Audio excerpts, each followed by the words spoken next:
I know this is gonna be a hot take, but I think that Jill is the best Ghostface in the entire Scream franchise. And I already know what some of you are gonna say, better than Billy and Stu?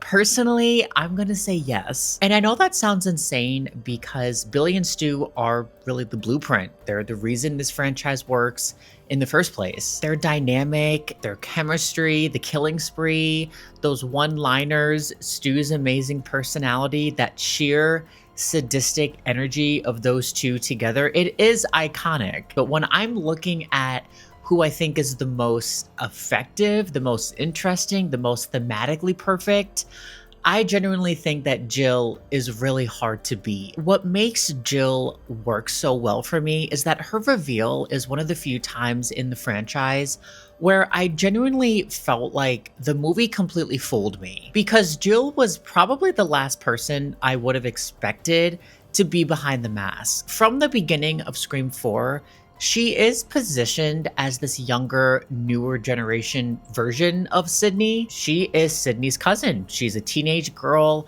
going through high school, and she's introduced with her friends as the seemingly normal character whose life is just suddenly being disrupted by Sydney's return to Woodsboro. And because we already know the Scream formula, you start thinking you know where this is going. Sydney's coming back, Ghostface is killing everyone around her, and Jill is probably gonna become the new final girl. Maybe Sydney will protect her, maybe they'll team up, maybe Jill will have to survive the massacre and become part of this generation of survivors. It feels like the movie is setting her up for exactly that role, which makes finding out that she's behind everything so incredibly effective. The person you thought we were supposed to watch to survive is actually the person orchestrating the entire thing. And I think that's one of the smartest things about Jill as a character.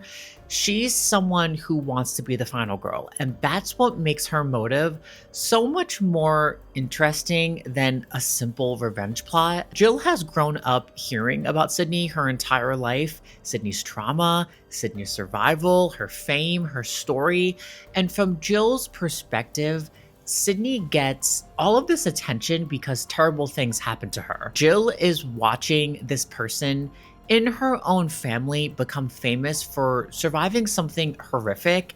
And instead of looking at that and feeling sympathy, she starts thinking, why does she get to be the one everyone cares about? Why can't that be me? And there's something incredibly bratty and petty and entitled about that.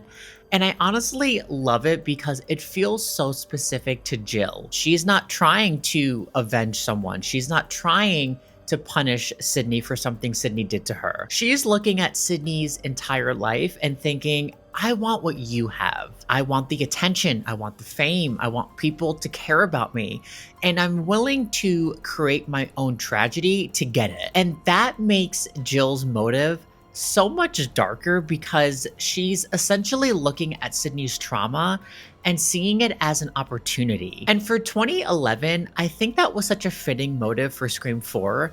The movie came out at a really interesting point where social media and internet culture were really becoming deeply intertwined with people's lives. Twitter, YouTube, viral videos, people filming everything, people becoming famous online, and this growing obsession with documenting yourself and turning your life into something other people can consume. Scream has always been interested in the culture surrounding horror and fame and celebrity, but Scream 4 was asking what happens when anyone can become famous simply because people are watching them. And Jill completely understands that. She doesn't actually need to be Ghostface forever. She needs to be the person who survives Ghostface. And that's the genius of her plan.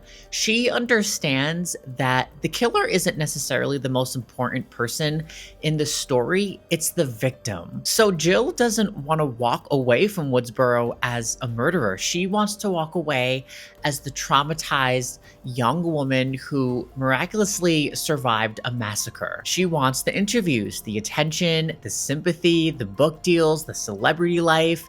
She wants to become the new Sydney Prescott. And that motive has only gotten more relevant with time. If anything, Jill's entire plan makes even more sense now than it did in 2011. We're living in a world where social media is basically woven into every part of our lives. We have influencers and content creators, viral fame, online discourse about everything imaginable, people documenting their trauma and their lives in real time, and an endless stream of violence and tragedy being consumed through our phones. The idea that someone could look at a horrific event and think, how can I turn this into my own story? And how can I make people care about me because of this?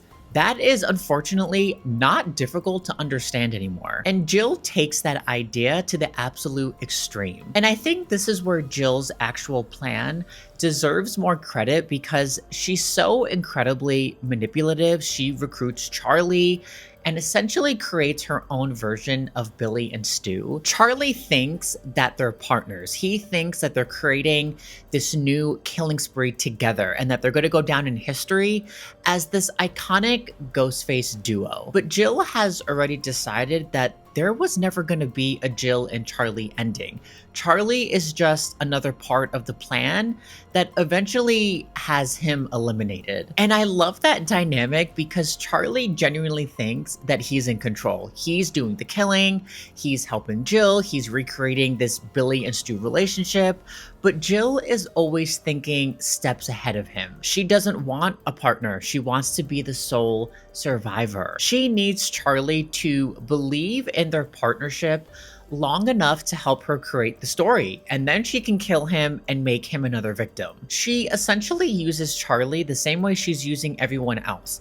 As a character in the story, she's writing for herself. She understands the formula. She knows what a Ghostface killing spree is supposed to look like. She knows who the audience is going to sympathize with, and she knows exactly what role she needs to play when it's all over. And then you get to the actual reveal, and Emma Roberts' performance is such a huge part of why it works. She's bratty and immature, and she's vain, and she's kind of annoying, and she's a normal teenage girl who has convinced herself that becoming famous is more important than anything else. And then her incredible monologue happens, and you realize just how completely insane she is. And I love that the scene is actually kind of funny because Jill is so ridiculous in her justification when she says to Sydney, "What am I supposed to do? Go to college?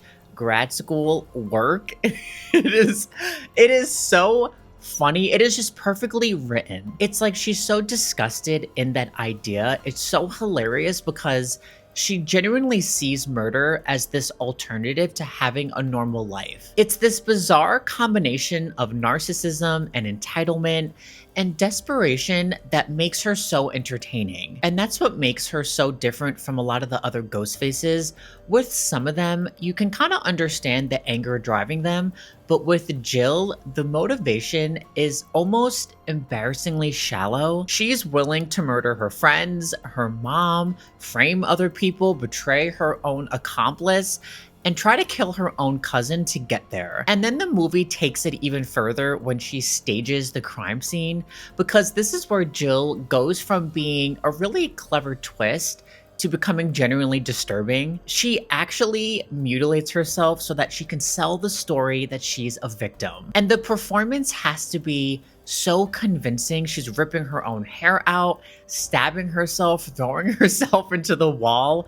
And it's almost so shocking she's doing all of this on her own, but it really is so delicious to watch. And we continue to see just how committed Jill is to getting exactly what she wants, because even after everything has gone according to plan, she almost blows her own cover in the hospital when she slips up about her matching wounds with Gail. But instead of panicking or backing off, she goes straight to Sydney's room and tries to finish the job herself. And one of my favorite lines from Jill comes from that scene when she says, "What are you, Michael fucking Myers?" It is so incredible. Jill truly has some of the funniest lines in the entire franchise, and I love that even in the middle of this completely insane situation, that bratty personality is still there. But what's really terrifying about Jill is just how close she actually came to getting away with everything. She successfully frames Charlie,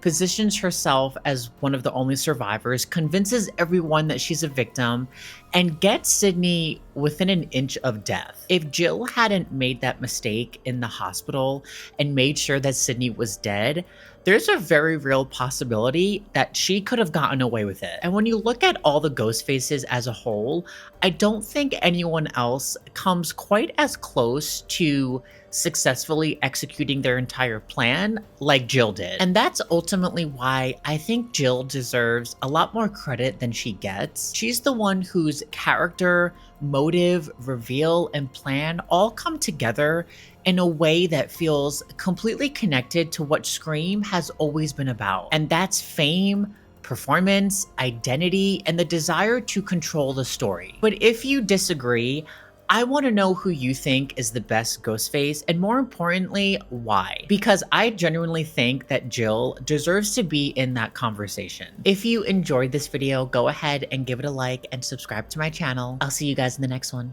Bye.